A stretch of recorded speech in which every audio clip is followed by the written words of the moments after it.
Dipersembahkan oleh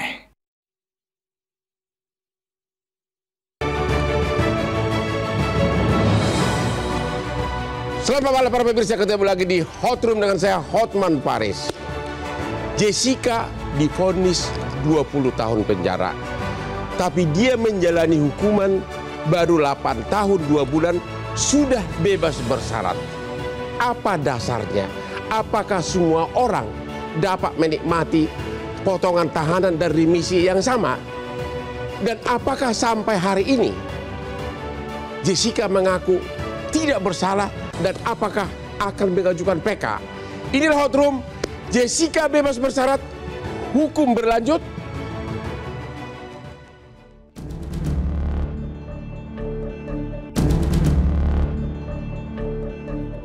Jessica Kumala Wongso, terpidana kasus kopi sianida atau pembunuhan Wayan Mirna, akhirnya menghirup udara bebas. Jessica mendapatkan pembebasan bersyarat setelah menjalani hukuman selama 8 tahun 6 bulan. Jessica sebelumnya dihukum 20 tahun penjara dalam kasus yang menjeratnya. Pembebasan bersyarat diberikan kepada Jessica karena dianggap berkelakuan baik berdasarkan sistem penilaian pembinaan narapidana dengan total remisi 58 bulan 30 hari. Selama menjalani masa bebas bersyarat, Jessica harus menjalani wajib lapor dan akan menjalani pembimbingan hingga 2032. Namun, usai bebas bersyarat, kuasa hukum Jessica, Otto Hasibuan, memastikan pihaknya akan mengajukan permohonan peninjauan kembali atau PK ke Mahkamah Agung. Otto menilai putusan terhadap Jessica tidak sesuai dengan fakta. Bukti baru apa yang akan diberikan tim kuasa hukum Jessica Wongso dalam pengajuan PK? Mampukah bukti yang diberikan mengubah penilaian hakim?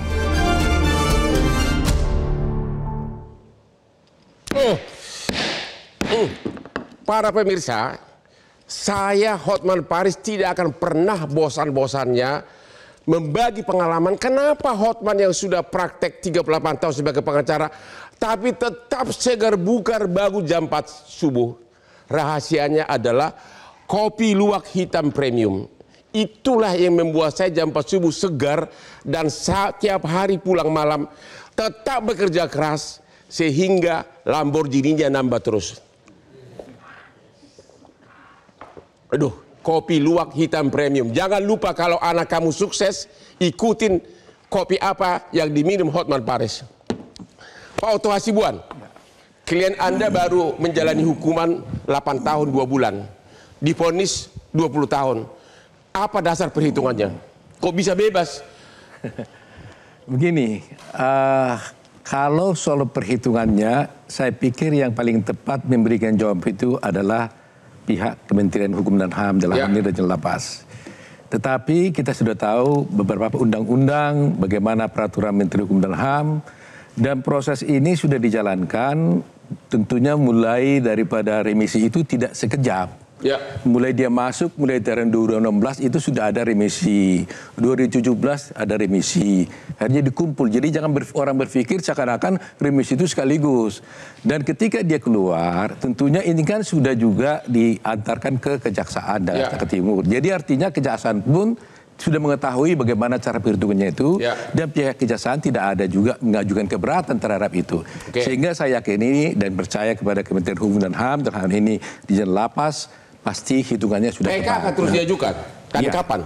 Jadi PK ini memang setelah kami berdiskusi dengan Jessica, dia mengatakan bahwa memang dia sudah menghirup udara bebas sekarang ini, walaupun bersyarat.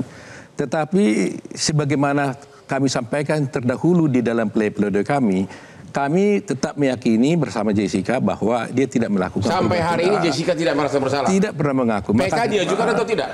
Akan diajukan. Akan kapan? Ya, mudah-mudahan secepatnya. Apakah Jessica sudah mendatangi keluarga Mirna misalnya? Ya minimum kemanusiaannya lah. Begini, saya kira tidak ada alasan yang khusus dia harus mendatangi secara berkeluarga karena dia kan tidak merasa bersalah. Sehingga saya pun tidak pernah menganjurkan itu. Saya justru menganjurkan sebenarnya mengajak keluarga Mirna untuk mengambil suatu sikap bersama, berdiskusi. Jangan sampai ada seakan-akan ini dipertentangkan, seakan-akan perkara antara Jessica dengan Mirna atau keluarga Mirna dengan Jessica. Tidak ada urusan itu di sini. Karena itu hal yang terpisah. Jessica udah bahagia sekarang, senyum saya lihat di TV, udah sehat atau gimana? Atau akan nikah? Oh, saya tanya-tanya kemarin, dia sendiri masih blank. Masih blank. Waktu dibawa saya tanya, kamu kemana? Saya juga nggak tahu. Minta sama dia, tunggu telepon dari Hotman, saya ajak berdansa. Oke, itu yang tepat kali ya.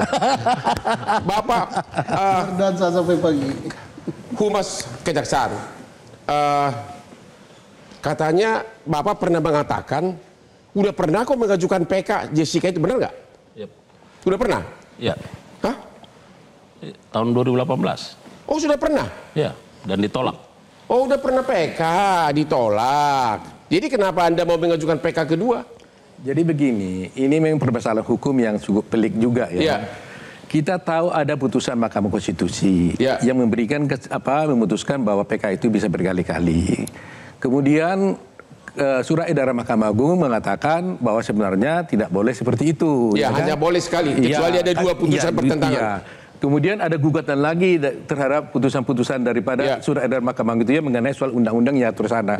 Jadi prinsipnya bahwa hal ini menjadi gray area dan faktanya dan kami akan ajukan di PK itu bahwa banyak juga putusan-putusan yang lebih daripada dua kali, lebih dari sekali itu tetap diperiksa oleh Mahkamah Agung. Terima kasih. Setuju dari Kejaksaan? Nah, jadi begini, saya kira harus diberi waktu ke kami.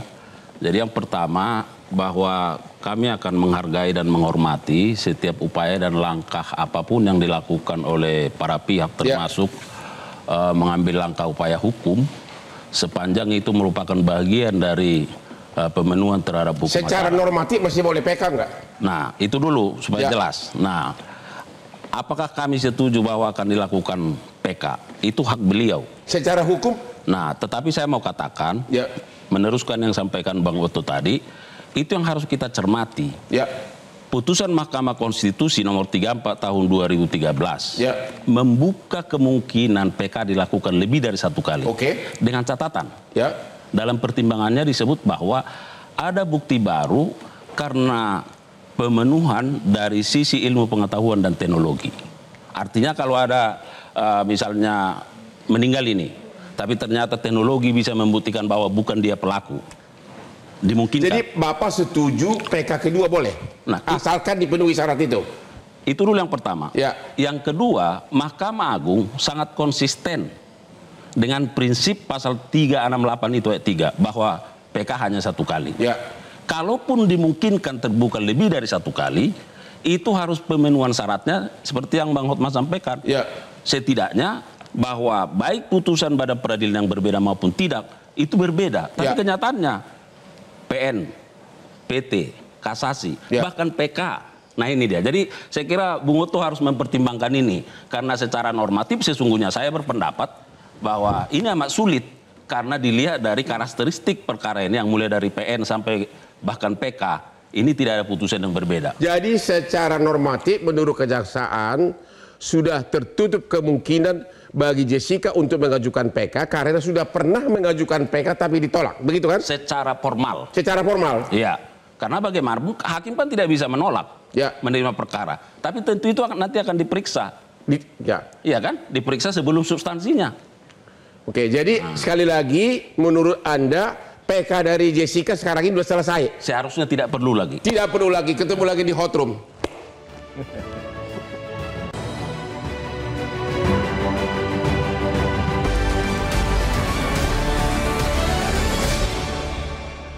Dipersembahkan oleh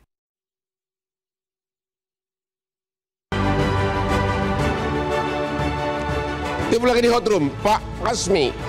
Tadi saya teleponan dengan Dirjen Permasyarakatan Pak Silitonga, Komjen. Dia mengatakan dasar perhitungan daripada Jessica adalah bahwa menurut Undang-Undang Nomor 22 Tahun 2022, setiap orang yang divonis langsung mendapat potongan 1/3 dari hukuman. Ya, jadi siapapun itu asal hukumannya di atas 9 tahun langsung dapat potongan 1/3. Jadi Mirna itu 20 tahun, maka kurang lebih dia hanya menjalani 13 tahun. Dikurangi lagi dengan remisi-remisi hari kemerdekaan, hari keagamaan 58 bulan. Makanya dia cuma 8 tahun. Ya. Anda setuju dengan itu, dan apakah itu terlalu ringan bagi semua orang? Sebenarnya ini adalah tentang pembebasan bersyarat. Ini kan bukan hanya di dalam undang-undang. Kalau kita lihat dalam pasal 15 Kitab Undang Hukum Pidana juga sudah diatur. Ya. Jadi jauh sebelumnya. Jadi bagi siapapun terpidana yang menjalankan 2/3 itu dapat. Sementara di Indonesia kita tahu ada remisi umum, ada remisi khusus, ada remisi tambahan. Ya. Remisi umum itu tadi kan yang 17 Agustus, terus ada keagamaan. Remisi tambahan adalah kalau memang ada perbuatan-perbuatan dia tidak ada dalam register F, dia melakukan kontribusi yang besar ke dalam LP. Artinya tidak jual narkoba, tidak ada pelanggaran-pelanggaran, kejahatan-kejahatan yang dilakukan. Tidak berbuat homo di penjara gitu. Kalau kita rundown di tahun pertama saja Jessica dapat 1 bulan saja 2 bulan, dan seterusnya sampai di tahun ke-6 dia kan 6 tambah 6. Berarti itu begitu kita turunkan, maka itu 8 tahun dari rentetan tahun pertama, tahun kedua sampai tahun ke-8, 56 bulan itu masuk. Jadi sebenarnya itu adalah bagian daripada hak terpidana untuk itu. Jadi tidak ada persoalan untuk 56 bulan itu. Jadi masyarakat harus tahu kalau keluarganya divonis menurut undang-undang, siapapun yang divonis di atas 9 bulan otomatis berhak potongan 1/3. Ya, ditambah lagi dengan remisi-remisi. Begitu kan? Betul.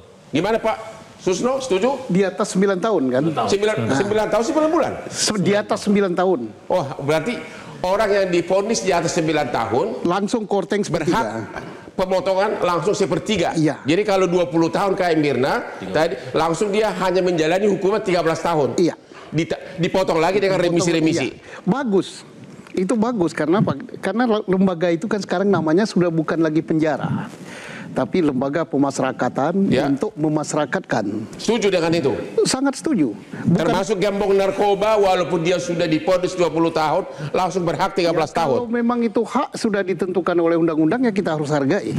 Nah, apalagi kalau misalnya orang yang masuk di situ belum tentu bersalah. Nah, seperti Jessica, ini belum tentu dia bersalah. Lah, kenapa saya katakan belum tentu bersalah? Beliau mengajukan PK. Ya, PK sudah 2 kali atau akan 2 kali. Kalau menurut secara yuridis, berbicara secara hukum, saya sependapat dengan beliau. Tapi ingat, hukum yang tertinggi adalah keadilan. Di atas keadilan itu adalah kehendak rakyat. Nah, kita cukup sampai keadilan saja. Tapi secara normatif, setuju nggak Anda dengan pendapat Pak Jaksa? Jessica sudah tidak ada lagi peluang untuk PK karena udah pernah PK dan kalah. Ya, saya sangat setuju karena beliau berbicara normatif ya. Tidak bisa dibantah, tapi saya berbicara masalah keadilan. Ya, pertanyaan kedua, untuk dapat potongan hukuman tersebut yaitu langsung 1/3, 20 tahun jadi 13 tahun, katanya harus ada surat keterangan kelakuan baik dari Kalapas. Itu akan bikin Kalapas nggak jadi kaya? Itulah pengawasan beliau. Beliau yang ngawasi. Lu bayangin berapa narapidana yang divonis lebih dari 9 tahun. Korupsi besar-besar. Kan kita punya kejaksaan, kita punya KPK, kita punya polisi, dan kejaksaan Direktorat Jenderal Pemasyarakatan dia punya irjen. Nah, disinilah imannya diuji. Jadi nasihat Bapak, setuju nggak dengan, pernah saya ngomong begini, bagi para gembong narkoba yang divonis 20 tahun, pura-puralah bertanam, membuat kebun bayam di komplek lembaga pemasyarakatan, kau akan dinilai berkelakuan baik. Dan kalau memang itu benar, kemungkinan besar Otto dan Hotman akan beralih profesi menjadi kepala lapas. Setuju? Tapi ada syarat lain kan? Yaitu? Syaratnya ditentukan di situ, ada pointer-pointer tertentu. Pengertian baik, berkelakuan baik di situ ada. Begitu? Iya, karena saya pernah juga di penjara kok. Saya tahu. Dan Anda dapat potongan nggak? Udah dapat. Berbuat baik kok. Berbuat baik ya? Apalagi saya tidak bersalah di penjara. Saya tidak bersalah kok. Pak Reza. Halo Pak Reza melalui Zoom. Anda ikut main di filmnya apa? yang filmnya tentang Jessica ya? Ice Cold. Apa pointer yang menurut Anda sampai sekarang masih tetap berlaku yang menyatakan Jessica tidak bersalah? Apakah Anda di pihak itu? Silakan. Nggak ada. Masih mute. Sebetulnya saya agak enggan mengulangi kembali argumentasi-argumentasi yang pernah saya kemukakan sekian tahun silam terkait dengan posisi saya yang dengan segala hormat ke hukum, bahwa bahkan hingga saat ini pun saya masih sanksi bahwa sudah terjadi peristiwa pidana yang mengakibatkan Mirna meninggal dunia. Alhasil karena saya meragukan ada peristiwa pidana, maka saya pun tidak beranggapan bahwa Jessica kemudian berada di dalam penjara sekian lama. Putus. Sinyal nggak ada. Halo? Dan posisi itu masih saya pegang sampai sekarang. Namun pada sisi lain, tadi terputus. Posisi apa yang Bapak pegang sampai sekarang?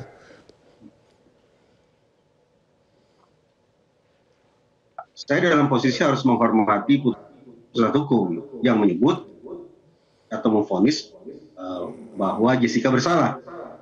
Ya. Dengan kata lain ada katakanlah dilematis dalam batin saya, sikap yang sebutlah mendua terkait pada satu sisi memposisikan Jessica sebagai orang yang saya anggap tidak melakukan perbuatan pidana, tapi pada saat yang sama saya seolah dipaksa oleh hukum untuk meyakini, untuk berada pada posisi meyakini bahwa dia sudah melakukan perbuatan pidana. Karena itu saya ingin sedikit keluar dari perdebatan apakah Jessica itu bersalah atau tidak bersalah. Bagi saya Jessica yang sudah mendapatkan remisi yang sangat istimewa tersebut sudah sepatutnya untuk dia terima. Namun pada saat yang sama, otoritas penegakan hukum kita sudah seharusnya pula menerapkan kalkulator atau matematika yang sama terhadap seluruh narapidana, termasuk narapidana 340. Agar kemudian berbagai macam keistimewaan sebelah demikian yang sudah diterima oleh Jessica juga bisa dinikmati oleh para terpidana lainnya. Saya pikir pada sisi itu yang saat ini lebih penting untuk didiskusikan. Bahwa sekali lagi, bahwa keadilan itu tidak hanya berlaku bagi... Oke, kita istirahat dulu sampai ketemu lagi di Hot Room.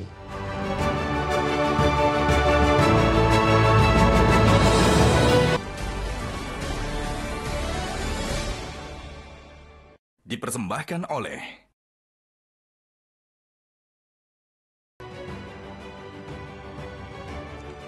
Ketemu lagi di Hot Room. Pesan Kakanda Hotman Paris kepada Jessica.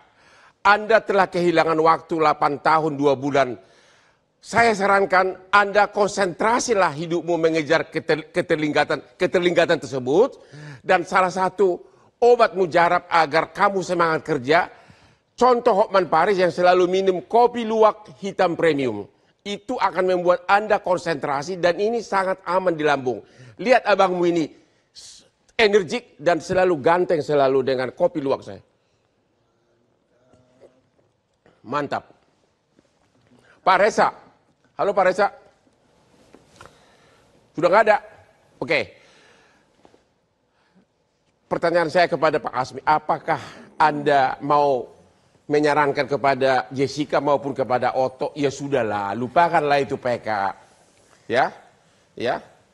Konsentrasilah untuk menempuh hidup yang lebih bagus. Siapa tahu dapat pengacara terkenal seperti Hotman Paris jadi jodohnya gitu loh. Bukan saya, seperti saya gitu loh. Gimana? Ini kan berkaitan tentang hak original dari terpidana. Ya. Sepanjang ada keadaan baru tentunya. Kan 263 syarat PK itu ada 3 kemungkinan. Ya. Ada keadaan baru, ada pertentangan antar putusan hakim itu sendiri, ada kekeliruan dan kehilapan nyata. Andai saja dalam kasus ini katakanlah ada penggalan atau missing link yang ditemukan oleh penasihat hukum. Berarti mungkin pintu masuknya adalah dari keadaan baru. Ya. Keadaan baru berarti ada, dari kata ada. Berarti ada satu fakta yang bisa mematahkan katakanlah dakwaan yang itu diambil dari bahan penyidikan. Sepanjang itu ada ditemukan oleh katakanlah teman-teman di tim penasihat hukum, monggo, tapi ini ada upaya. Anda setuju nggak dengan saya? Saya pun termasuk pengamat di sini. Anda setuju nggak dengan saya bahwa vonis Jessica tidak didasari apapun direct evidence? semuanya katanya. Konsep reasonable doubt sama sekali tidak dipakai. Anda setuju? Saya menempatkan karena memang satu putusan itu harus ada akhirnya. Saya kira hakim dalam hal ini juga sudah menempatkan. Sebagai Anda, saya tanya sebagai pengacara, yang syarat pidana itu kan harus ada direct evidence. Iya. Saya tidak milih ada direct evidence. Ada satu dulu yang paling saya ikut marah. Waktu saksi ahli mengenai racun. Ya, dia bisa mengatakan dengan menghitung unsur racun ini, dia bisa mundur, dia bisa mengatakan bahwa racun itu ditempatkan pada tanggal sekian, jam sekian. Padahal dia ngecek sudah hampir 2 minggu.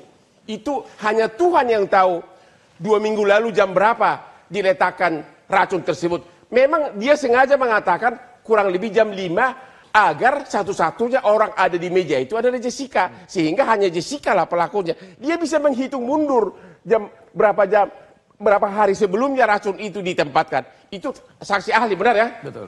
Tuh, benar gue ini. Ya, lagi-lagi kan, karena ini adalah ranah daripada pengadilan. Kita bisa melihat kan, bahwa kekuasaan kehakiman itu adalah kekuasaan yang merdeka. Ya. Hakim kita dengan katakanlah, sepanjang dia memang merasa atau menemukan dalam fakta-fakta persidangan, ada 2 alat bukti disertai keyakinan hakim klop dong. Kalau begitu Pak Otto, sampai akhir putusan ada nggak 2 alat bukti tersebut? Saya pikir satu pun nggak ada alat bukti di sini. Ya. Coba bicara ahli mana yang mengatakan bahwa dia mati karena sianida? Nggak ada. Justru ahli seluruhnya mengatakan bahwa dia mati bukan karena sianida. Karena kita ingat tidak ada otopsi. Ya. Ini terus terang aja saya sebagai seorang pengacara. Sebagai pengajar umpamanya juga, saya merasa betul-betul, coba bayangkan bagaimana kita bisa meyakini seseorang yang di sana jatuh mati tiba-tiba, lantas hakim bisa mengatakan, oh itu mati karena racun, dan dia tahu pula racunnya sianida tanpa ada otopsi. Saya kira, saya yakin dan percaya kalau bicara secara umum, pasti semua ahli hukum mengatakan itu no case. Kalau ada orang mati tanpa diotopsi, maka hakim tidak bisa menyebutkan sebab kematian itu apa. Pak Susno, dari tadi Bapak senyum. No case katanya, no case. Saya sangat setuju. Oke. Kemungkinan pertama matinya bukan karena racun. Kemudian kalau seandainya matinya karena racun, bukan karena Jessica. Tak ada satu alat bukti pun yang menunjukkan Jessica melakukan itu. Terkecuali, ini yang saya sangat sedih sekali sama hakim kita. Hakim kita ya. Hakim atau jaksa juga? Ya jaksa, karena dia nuntut. Ya. Mau dikabulkan atau tidak terserah. Apa? Coba apa yang bikin kamu sedih? Ini gelas, di sini paper bag. Tak ada tangan Jessica memasukkan apapun juga ke situ. Ya. Dia katakan dalam itu, karena ada paper bag patut diduga. Patut diduga. Menghukum orang dengan patut diduga, mati aku. Mati aku. Iya, mati ona. Satu. Yang kedua, seandainya itu ada sesuatu yang dimasukkan, apa betul itu sianida? Dan pengalaman saya 35 tahun jadi polisi dan hampir 100% jadi penyidik di bidang reserse, belum pernah saya melihat orang mau membunuh seseorang dengan racun dengan cara berhadapan gini. Ya. Apalagi seseorang Jessica yang well educated dia nih. Ya. Tentunya kalau dia mau bunuh Mirna, dia cari kesukaannya Mirna apa? Martabak yang seperti kita makan tadi. Ya, benar. Langsung dikasih racun, yang ngirim tapi bukan Jessica, pakai orang lain. Ya. Nah, kalau bunuh kayak gini-gini, lah ini kira-kira anak SD aja nggak mau. Gimana ini Pak Jaksa? Pak Jaksa ini, kalian itu yang semua pendapat mereka itu kok ya. Jaksa kok tega gitu loh. Biarpun saya sendiri saya jawab. Ya, gimana? Jadi yang pertama, bahwa sistem pembuktian kita adalah menurut undang-undang bersifat negatif. Yaitu? Keyakinan hakim itu tidak berdiri sendiri, tapi didasarkan pada minimal 2 alat bukti. Yaitu apa di sini? 2 alat bukti itu. Biar saya terangkan dulu. Iya, hukumnya dulu supaya paham masyarakat ini, bukan hanya Bung Hotman. Apa itu? Coba waktunya singkat. Iya. Nah, kalau kita lihat dalam kasus ini, saya sudah membaca semua putusan mulai dari Pengadilan Negeri, PT, Kasasi, bahkan PK, bahwa matinya korban itu memang karena sianida. Karena ada kalau kita lihat miligramnya, itu 271 itu manusia sudah mati. Tapi untuk korban ini sudah sampai 298. Tapi tidak ada otopsi. Dari mana Anda tahu itu cyanida? Kan ada saksi yang mencoba. Ketika korban itu sudah terkapar, lalu dicoba, itu pahit dan muntah.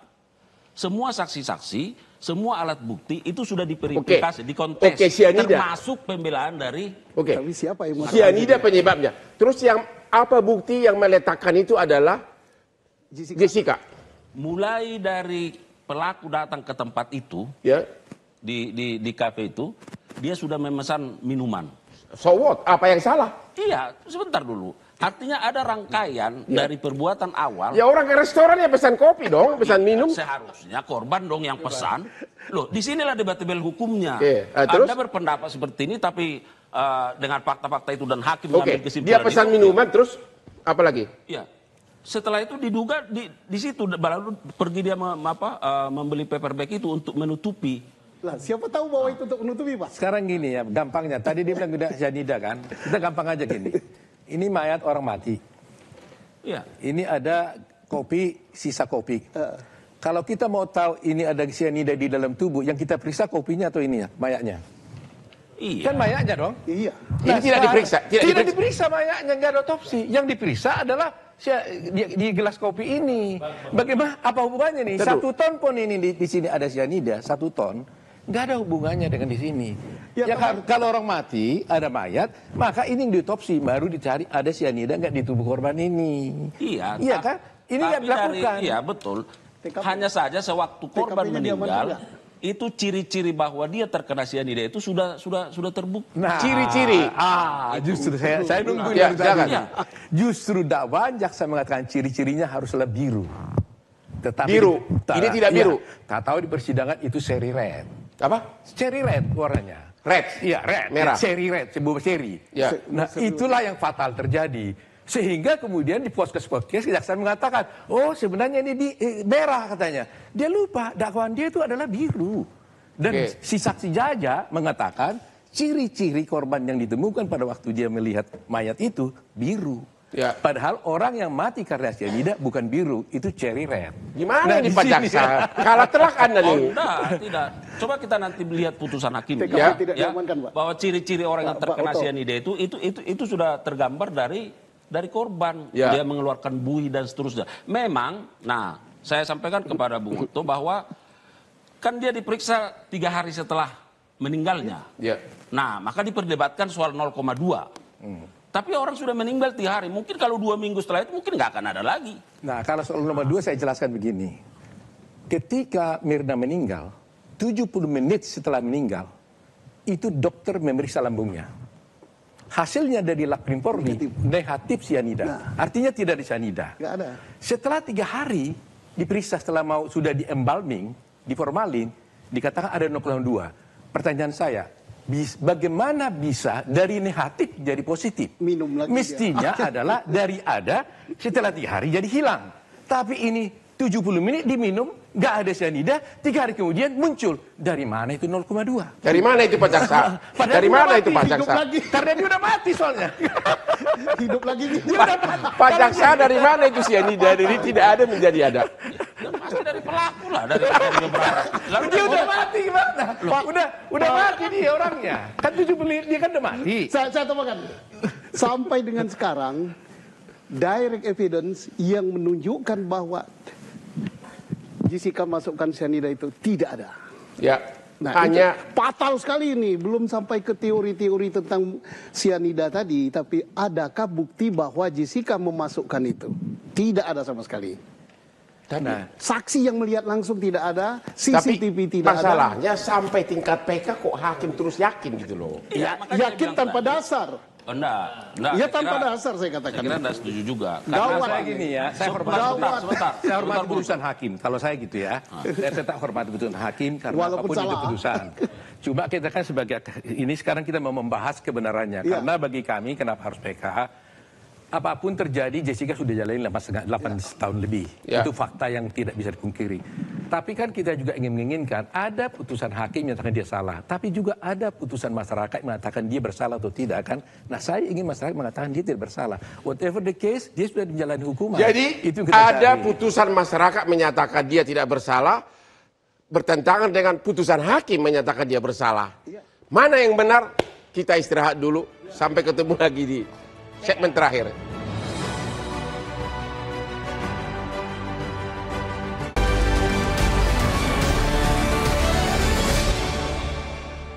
Dipersembahkan oleh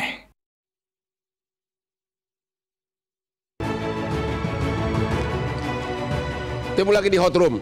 Di segmen terakhir ini, saya mau minta Pak Oto dan Pak Susno yang mengatakan Jessica tidak bersalah, walaupun PK-nya sekali sudah ditolak. Kalau mengajukan PK kedua nanti, kira-kira memang apa argumentasinya dan apa buktinya? Terus terang aja memang dulu itu kan kita nggak ajukan novum, tapi kali ini kita mengajukan novum. Apa itu? Ya sebenarnya saya nggak betul-betul, tapi yang salah satu dulu lah ya, yang paling utama ya, bahwa kita tahu bahwa Jessica ini dihukum dengan pertimbangan hakim begini. Tadi sudah dikatakan tadi tidak ada, ini kan seharusnya kan beyond reasonable doubt, tapi kenyataannya kan tidak. Jadi dia membuat suatu teori kemungkinan. Pertama dia bilang bahwa siapa sebenarnya yang bisa memasukkan racun kepada ke gelas itu. Hakim dan di polisi juga itu dikasih pertimbangan. Satu adalah Rangga itu adalah barister yang membuat kopi. Karena dialah yang menguasai kopi itu di situ. Kemudian adalah orang yang membawa kopi itu ke Jessica. Nah ketiga adalah Jessica. Jadi ada 3 kemungkinan. Jadi novumnya apa? Novumnya adalah ketika ini ditayangkan, kan tidak ada bukti yang melihat Jessica. Dibuatlah CCTV, ya kan? CCTV ini kita udah persoalkan sebenarnya nggak berdasar ini, karena memang terjadi banyak potongan-potongan, ya kan?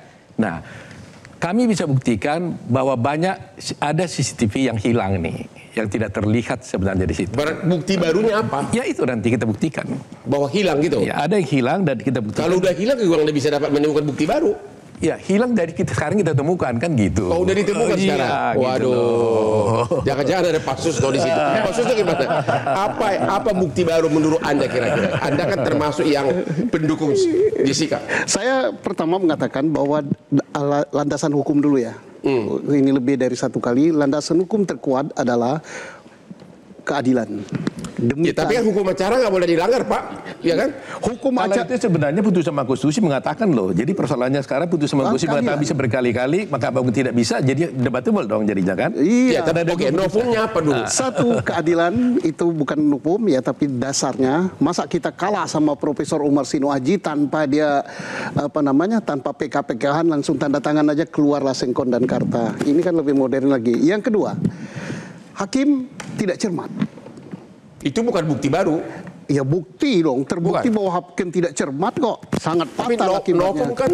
Novum kan bukti bukan. Hakim tidak cermat itu sama dengan hilap.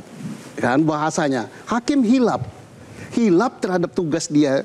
Hilap salah penerapan fakta persidangan, bukan novum, bukan bukti baru. Iya, kan ada 3. Novum, putusan yang bertentangan, kehilapan atau kealpaan dari hakim. Ini hakim alpa, dia tidak pernah mendapatkan bukti direct yang menyebabkan timbul keyakinan dia. Ini boleh dikatakan ini ngawur-ngawuran ini putusan ini.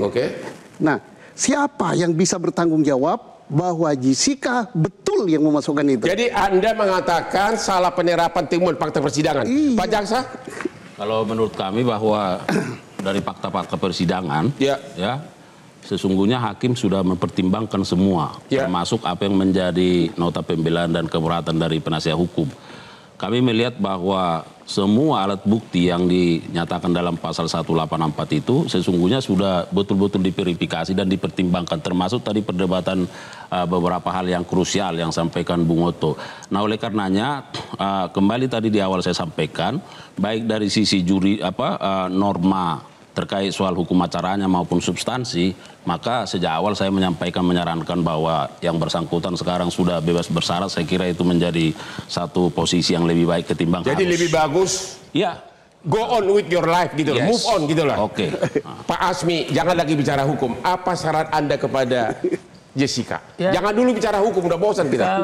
Kalau nggak ada fakta baru yang bisa melumpuhkan keadaan lama terhadap putusan itu, cenderung akan sia-sia. Sia-sia. Jadi nasihat Anda kepada Jessica, mungkin dia nonton apa? Anda kan termasuk senior nih. Mbak Jessica, ya semua kembali sih. Ini ya, hidup adalah pilihan. Nurani kita lah yang berbicara. Ya.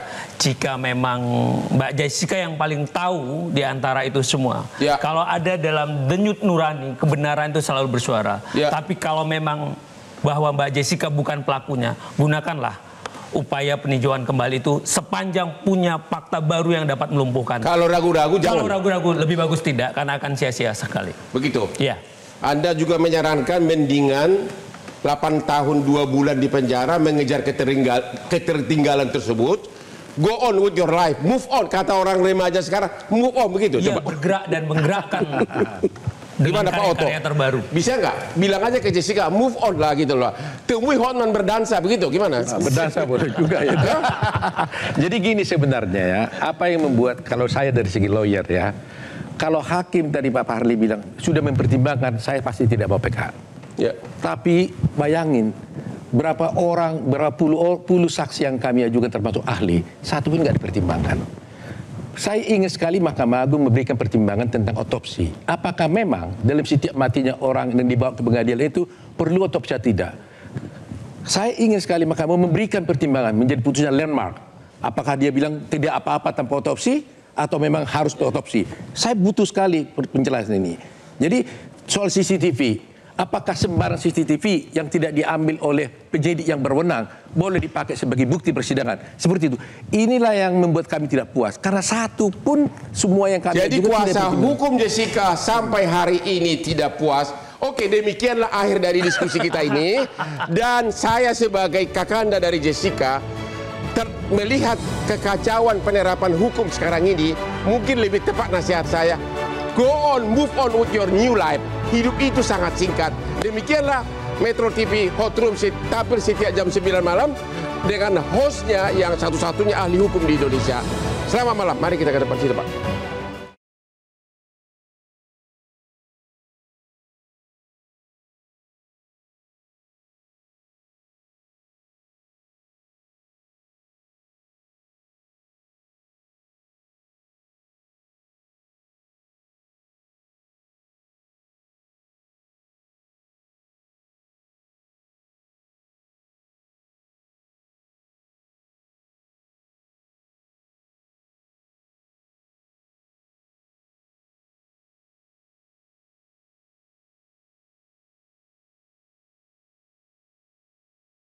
Jelajahi cara baru mendapatkan informasi. Download Metro TV Extend sekarang.